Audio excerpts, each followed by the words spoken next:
Okay. Welcome everyone to another episode of Collective Wisdom with PNW Collective. And I'm Anastasia. I'm here today with Trudy Pavlovsky. So welcome, Trudy. Thank you so much for having me, Anastasia. I'm excited. You're welcome. So excited to have you here as well. Trudy has studied and worked in the coaching industry for over a decade and is committed to supporting women to move past an imposter syndrome and to help humans find their happiness in the way that is simple, goes deep, and is lasting in its transformation. And if you're interested, you can find some of her encouraging, game-changing and coaching technique to expand the conversation to a higher level and creating a global energy shift at globalsparks.com. Welcome, Trudy. Super excited to hear about your journey. So maybe you could start us off with telling us, why is it that you're doing the work that you're doing today? Oh, thank you. Yes. Well, I'm sure for many, if not most of the people who are listening or watching this today, it definitely starts in childhood. I know many of us have experienced childhood traumas, abuse, whether that's sexual or bullying or emotional, psychological, whatever. I grew up with some very big abandonment issues after my parents' divorce when I was young. But the divorce itself was a relief because my father was an alcoholic and he had violent tendencies. So as a child, you grow up and you've got a mixture of, I want to love this parent, I've had this trauma, there's something wrong with me, then one disappears, and you take a lot of stuff on board. And through all of this trauma and abuse, I really created quite a negative identity for myself. Grew up thinking that I was broken, that there was something wrong with me, and that I caused all of this, and I was unworthy of love. I had some big mental health issues as a teenager and into my 20s and early 30s, which resulted in 3 suicide attempts. But I've come out on the other side and realized that I was always whole. I had experiences that went great. And I know there's a lot of people out there who are probably going, yep, I can recognize those experiences within myself. But I look at it now and I think, okay, well, my purpose here is to support people to find their version of happiness and to reshape their own identity around what that means. And it's really only been in probably the last year that I've really understood that I was never broken. I just had some pretty horrible experiences. So yeah, that's sort of me briefly. I know there's people out there will be going, yep, me too. But I'd like to just say I'm here as a testament that healing is possible. Yeah, and I guess I'm also sat here saying, yes, me too. It's so many of us as children grow up in not the most favorable conditions and go out for trauma. And it's interesting when you say that you were able to transcend this experience, because for a lot of people it really holds them back. So it would be really interesting to hear what has been your journey to this inner self transformation that allowed you to feel that happiness within now. Right. Cool. Well, I mean, as children, we are not given tools to cope and understand. And quite often our own parents are very wounded. And for me, the start of it was I had to make a decision. And I think we all get to that point where we have to make a decision. Do we want to stay unhappy? And after my third suicide attempt and the help just not being out there externally, I had to decide, do I want to keep doing drugs, partying, wasting my life, when I knew that even amongst all this pain, I knew I had something very special to offer the world. I'd known that since I was a child. So conflicting beliefs, right? It's like, I know I'm here for something good, but I don't feel like I'm a good person. So I decided to start studying and started with a certificate for in life coaching. Went to one of those hypey 3-day transformational events, but realized that there was something out there. And I went down the route of very process driven. So I'm an NLP master practitioner. It was process. And it helped, but it never felt like I got deep enough. And then it was like energy work. So I'm a Reiki master. So I did all the energy healing work. And that felt really good, but it never quite seemed to quite get there. So I studied everything: leadership, mindset, emotions, imposter syndrome, your physiological sort of responses and triggers. And yeah, and that's when I've sort of thought, wow, I feel so close. And 2018 and 19, I think for a lot of people, I hear it from a lot of people, were painful years. There was a lot of stuff that came up. And that was the year when I realized that last year, I needed to make peace with God, let go of religious trauma, because that was a huge part of my upbringing. Make peace with the masculine and the feminine, and just sort of, I've realized I've been able to bring it all together with a foundation of spiritual law, where science meets the woo. And, I'm the best I've ever been. I'm 45 now, and I feel amazing. And this was like, right, this is what I'm supposed to be sharing with people. Because it's choices and decisions. Happiness is choices and decisions, and taking actions. Yeah. Wow, so powerful. And I think you're absolutely correct. There are so many different aspects. So us finding that state of peace for where we are and who we are. And that you said the decision making or the choices and the beliefs, and then the taking action. So maybe you can talk to us about what kind of beliefs were the biggest beliefs that you had to shift out of your life in order to be able to start taking these new actions. Well, I had to shift my identity, and that probably sounds quite heavy and quite big. Identity. But I really, really had to decide, do I want to keep identifying as somebody who doesn't deserve to be happy?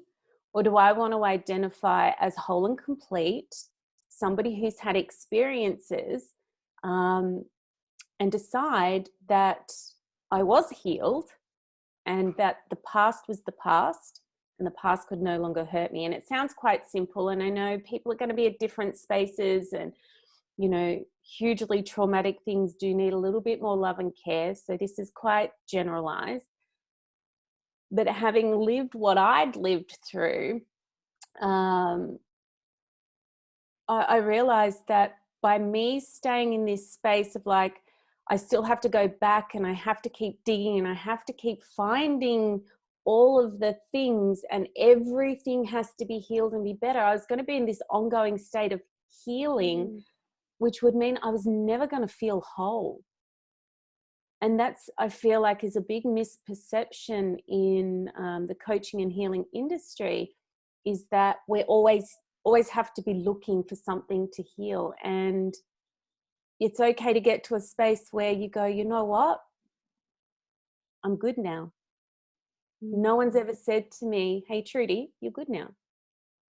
And it was a conclusion that I had to come to. And it's like, oh, wow. Because I'm sure there's lots of people out there who are listening who'd be like, oh, yeah, but there was, I feel like there's still more stuff, right? The famous stuff from the past. And it's like, but it's not going to change now.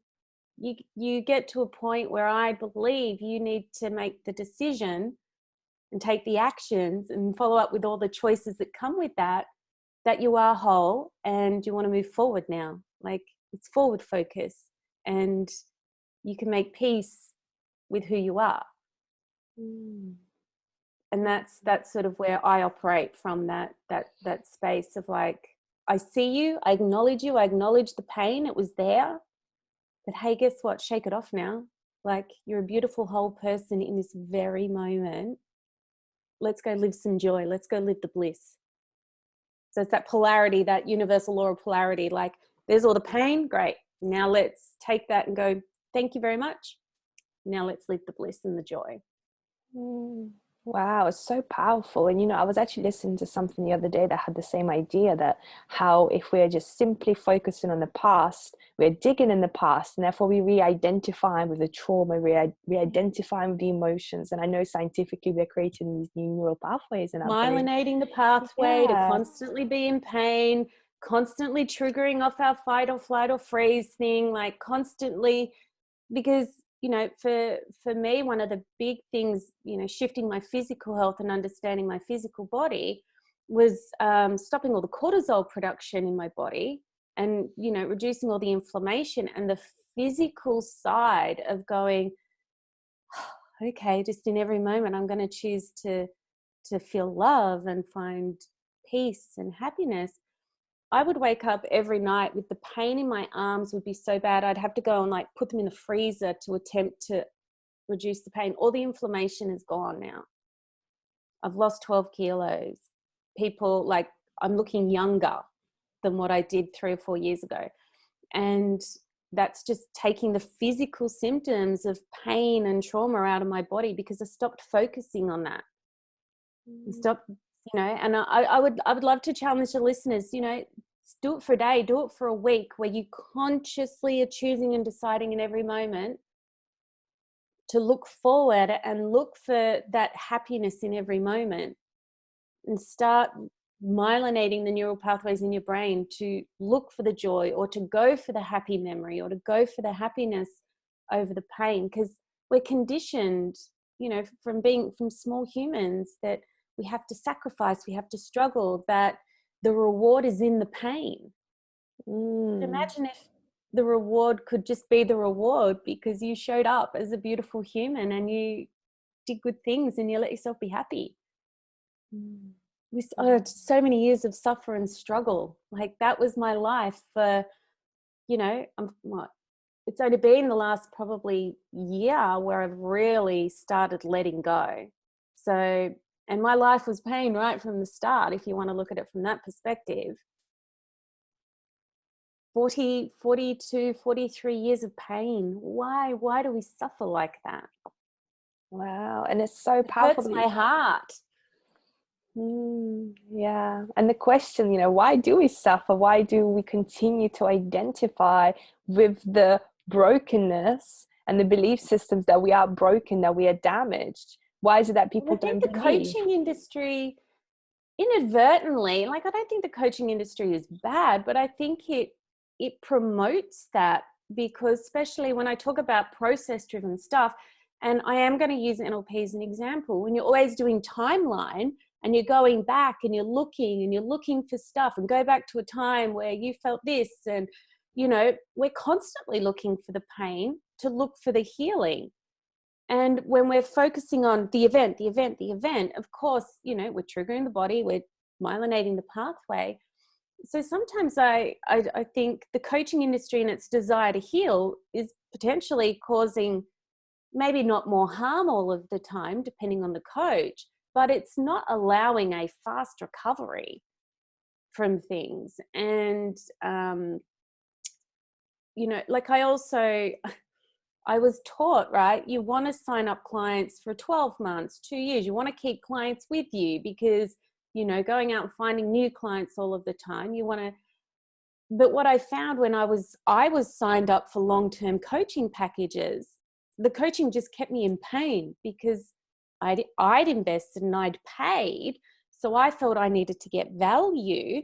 So I felt I had to turn up to every coaching session with a problem. So I was creating problems in my life to get value from the coaching, rather than going, what's something positive I want to implement? It's like, oh, what's something negative I have to heal? And a lot of coaching training teaches coaches that. And so this isn't a diss on, all of the coaches who are doing what they're taught, but I think we need to have these conversations to change how coaching works. Yeah, and I agree with you wholeheartedly. And I think that's the same issue, in psychology and in counseling and any other technique, psychoanalysis, when they lead us back into the past and dig into the past rather than get us to look into the future and redefine who we are in the present. so we can Well, create. memory is a subjective thing, right? And if you're told like, well, you're displaying X, Y, Z, and I had this experience with a psychologist once. We are displaying sort of these sort of things. So obviously there's stuff there, and I'm like, well, I don't remember anything. I don't remember that. I don't remember these kinds of things. This is what I remember. But I felt I needed to go back and find something. And sometimes I wonder if a couple of the things that I talked to her about were actually genuine, real memories or not. Like, because we want to be good clients. So we run the risk of creating something that potentially wasn't even there. So that's, to me, that's something that really does need to be considered. You know, if you're constantly being told you need to go back and find an answer for something that's not working in the now, I'm like, okay, well, something's not working now. Let's fix it now. Energetically, what's your vibration? What's your frequency? What are you creating now? Do you need to always go back and look for pain and hurt to validate where you are in this moment? I don't think you do. And if anyone disagrees with me, I'm happy to have a conversation around this, because this is my beliefs and my views. But I think if we can start working from where we're at and stop feeding the thing to have to go back all the time, people can heal quicker. People can start moving into wholeness and going, okay, what do I want to create for my best future, rather than constantly being pulled back. I get a little antsy on this subject. I get a little ranty. No, and it's brilliant. And I think the question that comes to me, that probably a lot of our listeners would ask, a lot of coaches and healers, they believe for us to identify the negative or the limited belief systems, we need to see where they have come from. We need to see the episode and then use that memory as a way to think, okay, well, you know, I was hurt as a little girl by my family, by my parents, so I then identified as not being lovable, for example, right? And that's the memory itself that allows you to identify the belief. So the question is, if we're not going to go into the past to identify beliefs, how can we identify these limiting beliefs in the present so we can change them? Well, I'm not saying you don't have to go. I've got two answers for that. I'm not saying that you don't go back and go, okay, cool, this happened, but you don't keep going back. And for me, I look at it like, okay, well, if I'm not feeling great now, I work with my inner child and I work with my higher self. Do I necessarily have to go back to particular experiences to do that kind of healing work? No. So, but you know, it's a belief, right?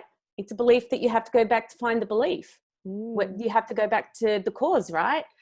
I'm like, my challenge is for coaches now is to going, okay, well, see if you can do your work going in present.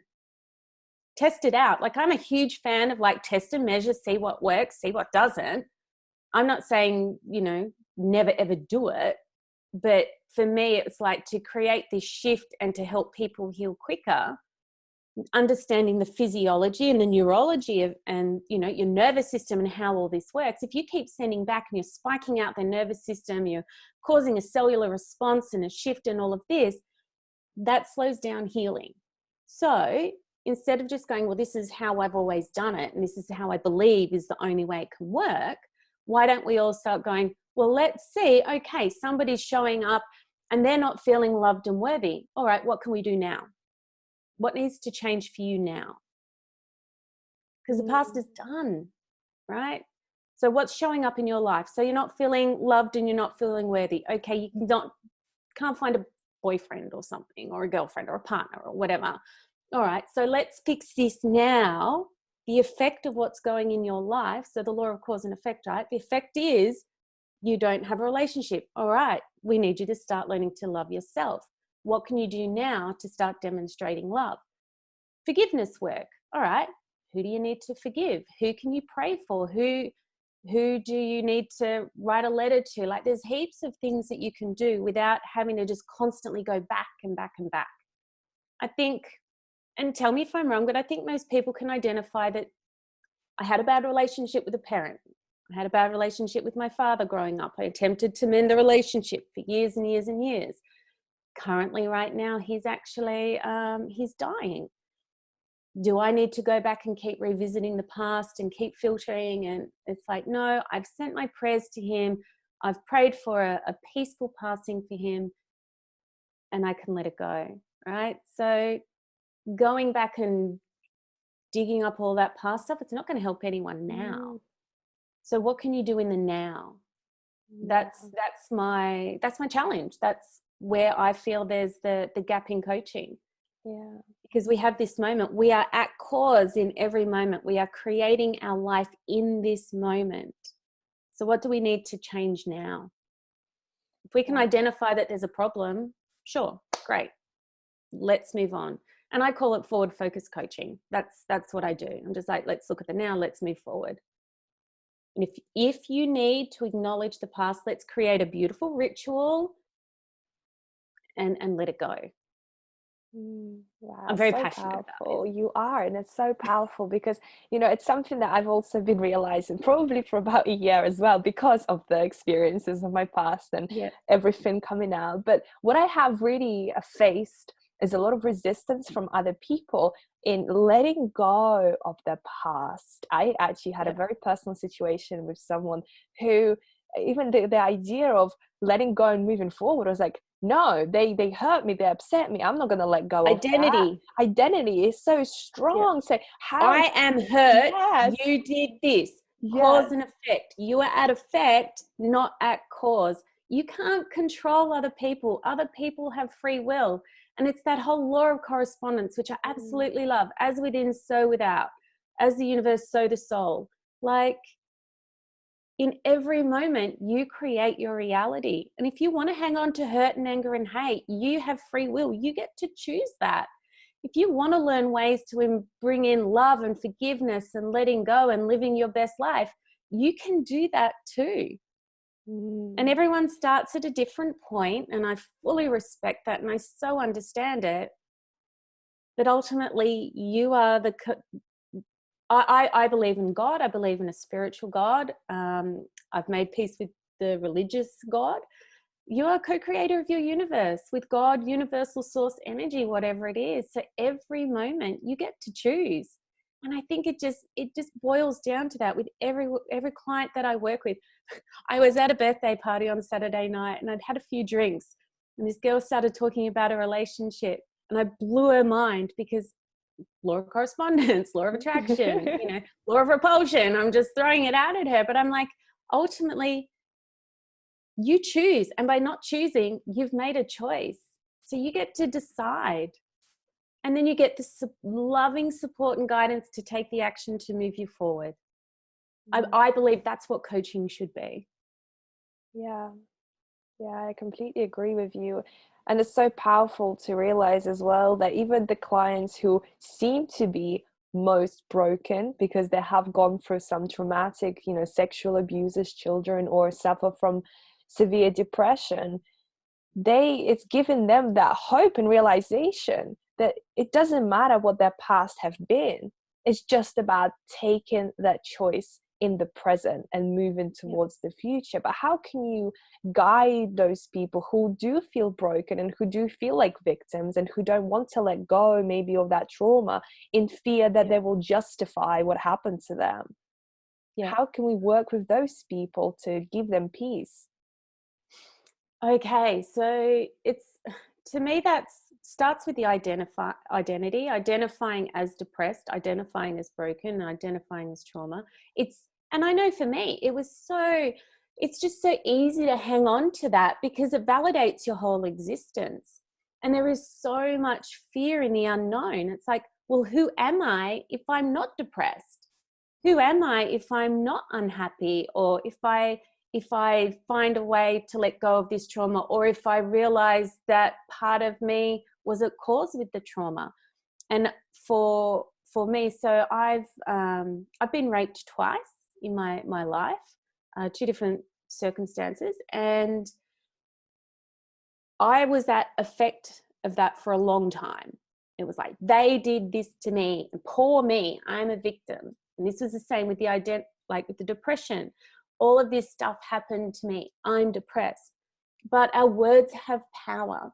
And when I decided to be at cause for the things that had happened to me, even my childhood sexual abuse, I found I stepped into cause, and I'm like, okay, I chose to be where I chose to be. I chose to take the drugs I chose to take, or I chose to ignore the curfew of going home when I was a child. So I made decisions that put me in that situation, right? So that was me. I'm at cause. In no way does that mean that those other people are not responsible for their actions. And one of the hardest things for me was to be able to accept my own responsibility. But when I did, it absolutely set me free, because it gave me back my power, because I can make different choices and I can make better choices moving forward, right? So that can feel a little tough and a little challenging to do. For me personally, that was my release. And for the depression, so I was 28 when I finally went, I can't live like this anymore. The people that hurt me, that have put me into this headspace of being unworthy, I had to face the fact they didn't care. They didn't care about me. They didn't care about my outcomes. They didn't care how I felt. And by constantly giving them this power over me and hanging on to this identity of I'm depressed, I'm broken, I'm not worthy, I'm just something to be used by people, and however it shows up for the people that are listening, and deciding it's like, actually, you know what? I don't want to live like this anymore. And I don't know what life will look like when I decide to let go of this identity, but I can't keep going the way that I am. So you can decide to be curious about it if it feels a little overwhelming, to make it as a big decision. And this is what I do with people that have come from, long-term depression and come from deeply traumatized backgrounds. It's like, for today, let's just be curious to see what it would be like to not be depressed. What would it look like? How would it feel? Because we're not depressed every single second of our lives. We have moments of joy. And for a lot of people that I've spoken to, and I'd love to hear, the people that are listening to this, what they think, we have those moments where we forget to be depressed. And then it's like, oh, I'm depressed. Hang on. I'm not allowed to be happy. I'm not allowed to feel joy. Or, when we get older, the imposter voice kicks in as well and goes, who are you to think that you could do that? You're not that good. You're not worthy. But it's catching ourselves in those moments and going, hang on, how do I want to take this? Do I want to choose to keep being happy right now? Or do I want to go back to that? Test out the feelings. Start with curiosity. And I work with body, mind, emotion, and spiritual when I work with people to, embrace the law of correspondence, understand the physical response, see that emotions are fleeting and your emotions are what trigger off your nervous system, and just giving yourself those moments to ground and go, hang on, and breathe. So it doesn't necessarily happen overnight. I've spent, 15 years studying all of this and, working on it. But it can happen, and it doesn't have to be as hard and as complex as sometimes the coaching industry will, or the healing industry will make you think it has to be. You just have to get the right support, whether that's me or someone else. Feeling like you have to do this alone, you don't have to do it alone. You're worthy of support every step of the way. Well, thank you for sharing, and such a vulnerable story. And I'm sure a lot of listeners who have gone through something like this has given them a sense of hope and realization that they could be on the other side as well. And something that really stood out to me was the word responsibility. And I think a lot of the time when we talk about taking responsibility, people think of blaming themselves or shaming themselves. And I think this identity between responsibility and blame is so strong in our society that when you tell a depressed person or someone who's been abused, to take responsibility, it really triggers a lot of negative emotion from my experience and looking at, Facebook comments that people write. And how do you reconcile these? Look, I mean, I shared my story about being raped, one of my experiences, on a Facebook post, and got completely attacked, completely shamed, and well, the guy attempted to shame me. And, you're not responsible for the other person's actions. You can be responsible for how you showed up in those moments and in that time, which for me, one of those experiences was I was very willingly taking a shitload of drugs, right? So, that was my responsibility, that was my choice. But it is understanding the definition and, tying it in with being at cause. What am I responsible for in this moment? You're responsible for yourself and how you showed up. Now, I truly believe it's a coaching thing, right? You're always doing the best you can with the tools and resources that you have, right? And so that's another component to it. I was doing the best that I could at the time, like with all of these things. I was doing my best with the judgments and with the skills and the emotions and my whole life experience at the time. And this is where, if you do forgiveness work, you got to forgive yourself. Like where you're at the time was, where you're at. Like I said, you can't go back and change it. So the question is, why do you want to keep beating yourself up over stuff? And, I do a lot of work with shame, fear, guilt, and judgment. And I work with shadow values. And, we spend so much time denying ourselves and denying who we are and, listening externally to everybody else. It's like, this is where it's so important to learn to trust and go within and listen to your own heart and trust your own soul.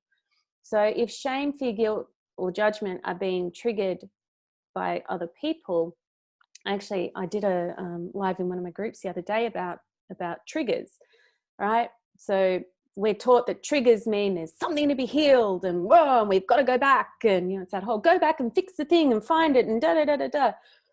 I want to redefine what triggers are. And it's like, okay, so if you're triggered by something, so something makes you feel shame, instead of feeling like, oh, I've got to go back and I've got this weight, it's like, okay, well, I'm feeling shame about this. All right.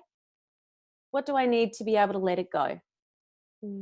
Just reframing what a trigger is. Now, that doesn't work for all things because I know sometimes triggers give you the physical response.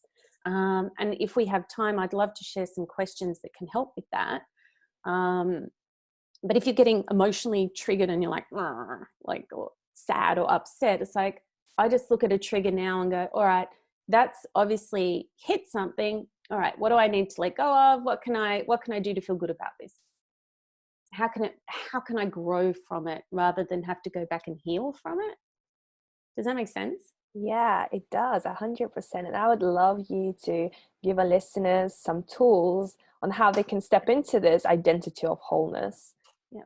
Well, when we're feeling triggered, so I am surrounded by 3x5 cards, Post-it notes, little reminders, like everything for my work. Because I understand that after, 40 years of identifying as depressed, I still have those neural pathways. And when thoughts come and big things, especially last year, like, there was a lot of big things that came up for me. And I know there was a lot of big things for other people. If you have a really heavily myelinated neural pathway, like your depressed pathway, I'm depressed, I must feel like this, it's bad. You need to be doing the work and you need the reminders to go, hang on, it might be the path of least resistance in your thinking, but choosing a different pathway and a different thought. So I have these questions, and Benjamin J. Harvey from Authentic Education taught me these. So I like to credit where stuff comes from. But these 5 questions, so whenever something really emotional comes up that stresses you or upsets you, or you feel like you've got to respond, I ask these. What is my meaning? Right. So something comes and it makes you really angry or upset, or shame, makes you feel shame. You ask yourself, well, what is my meaning? What is my meaning for this? It's like, well, I feel shame and I feel bad because of something that happened in the past. No. Okay. Then you want to ask, where is the feeling? So we want to sort of step back a little bit from everything and be able to identify, well, where's the feeling in my body? So it might be a knot in your stomach. It's like, okay. So this is like a pattern interrupt when you think for coaching, which allows you to reset. So what is my meaning? Where is the feeling? Then the third question is, how is my breath and body? Because quite often when we're triggered or we're stressed or something happens that we feel is out of our control, the first thing we do is hold our breath and tense up, which triggers our nervous system. We're under attack, right? And so then all the cortisol, the adrenaline, everything gets released, and we go into this mode, which isn't good for us. So how is my breath and body? Because when we ask that, we're automatically like checking in with our body, and we're like, oh, I'm a bit tense. Oh, I'm holding my breath. So then we can relax, and then we're not in a state of stress to respond to whatever the situation is. And then there's two more questions. What feeling do I want instead? So this is where the choice comes in. You get to decide, what feeling do I want? And then you get the choice to action it. I don't want to feel shame. I want to feel okay. I just want to feel okay with what's happened, right? I want to feel okay. So even when you say that, so if you're listening, I want to feel okay. Just feel how your body just automatically goes, I want to feel okay. You relax, right? And then this is, the really powerful question. What is the first action I am now taking? So now you're coming from a decision, a choice, it's consciousness. You're not responding from emotion, from a nervous system trigger. Like, right. So I have these questions. They are eternally on my monitor at my desk. I mean, you get to a point with these where you're just like your brain just runs through it so quickly. You just automatically go, oh, okay. So for anyone who's going through anything that's, my friend who went through a divorce a few years ago, she kept these questions with her. So when her ex, who was not a very nice person, would contact her, she just wouldn't automatically get stressed out. If you're going through anything that's stressful, or you can even use these with if you're going through like extremely hyper high joyful moments and you want to feel more grounded, you can use these questions for that. But these questions, I just think they're super, super powerful. And they're quite simple. They are simple. They get you out of the moment and the emotion and the panic and the freaking out, and back into your body and back into a much calmer and grounded state. It's like taking control, literally, of your experience, isn't it? And making a choice while still validating what is happening right here, right now in your body. So you're not denying or suppressing the original emotion. Exactly. You're just acknowledging and making a choice to do something different this time. So you are reprogramming your mind. Wow. Thank you for sharing that. It's pretty cool. Cool. It is. I love those questions. Wow. So beautiful. But see, it can be simple, right? It doesn't have to be complex. Just here's some simple questions you can ask yourself. Yeah, so just practicing as well, taking that time to make the choice again to do something slightly different each time and reprogramming your mind. And, for the coaches who are maybe still stuck in this old ways of doing things, which I believe was very much probably influenced by psychoanalysis and kind of the old ways of psychology as well of the past, how could we change that, as a collective, as a coaching collective, as individuals? How can we inspire people to move in this new direction? Maybe there are books or things that you can suggest that people can read or learn more about that would really help them to step out of that mindset and into something brand new. Like I said, I've been studying this for over a decade, and I think, I don't know if coaches coach themselves now through their tools or anything, but take yourself through your process. And this isn't to say to stop using processes and stop using the systems that you've got, but go through it. Because I know coach school, most people, you get scripts and notes and things. Go back and have a look at what you've got. Start going, okay, is this, and depending on who you're working with as well, this is just general, but is this helping people move forward faster? That would be my question for everything. It's like, how much do I need to take people back before I can bring them forward? Because there is an important part of healing where people do need to go back. But do they need to keep going back as much? So it really is a reflective thing, because I know with NLP, I don't really use the processes anymore. Not because they're bad or anything, but because I've evolved. So give yourself permission as a coach to evolve. And this is your identity as a coach as well. It's like, how are you identifying? Are you identifying as a coach that works on pain? Are you identifying as a coach that wants to help people move forward faster? How do you identify? Because yes, I work with imposter syndrome and I support people who are ready to let go of their depression identity. But I call myself a happiness coach. So how you identify as a coach really impacts your energy on how you're going to show up as well, I think, too, and the kinds of clients you'll attract. So I think there's a bit of reflection in there. I think it's taking yourself through your own processes, going back and having a look at your client notes, checking in with clients that you've previously worked with, and do some research, get some data together, ask clients their experiences. And this, like I said, this isn't a harsh judgment on anyone, because we all get taught how to coach. So yeah, it's just looking and reflecting, I think. And seeing what works and what doesn't. Yeah, because that's how anything improves. That's how everything evolves, and being willing to let go of stuff. Because I've let go of NLP and I invested a huge amount of time and money in learning it and using it and studying it, etc. But being able to let go of stuff that doesn't work and getting out of your way of your own evolution. Because, what I do didn't happen overnight. That was, a willingness and an openness to learn and to go down different paths of coaching. Learning and reflecting and testing. Yeah, test and measure. Yeah. I think that is the only way ultimately, because like you said, everyone is different as well. Not everything's going to work for everyone. And I think as coaches, we have this responsibility to really ensure that what we are doing with our clients is most appropriate for them specifically, and for their issues, for their challenges, for their goals as well. So thank you so much. Everyone starts off at a different point.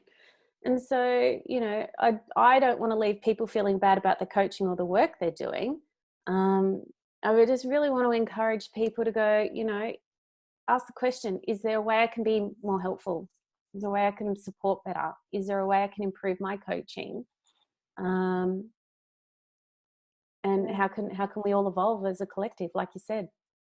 And it also, from our conversation, one thing that really, two things that stood out, what's going to be really important is understanding the mind, understanding how the brain actually works, how much of the stuff that we are taught is not necessarily backed by science or the latest science, what we now understand about the brain. And the second thing is spirituality, understanding that spirituality is not some faraway woo-woo stuff, that it's very practical, and when you start to get your head around it, it makes logical sense and it works when you put it into practice, and bringing it and tying it together to your coaching methods. It was the missing piece. It was the absolute missing piece for me, for my work.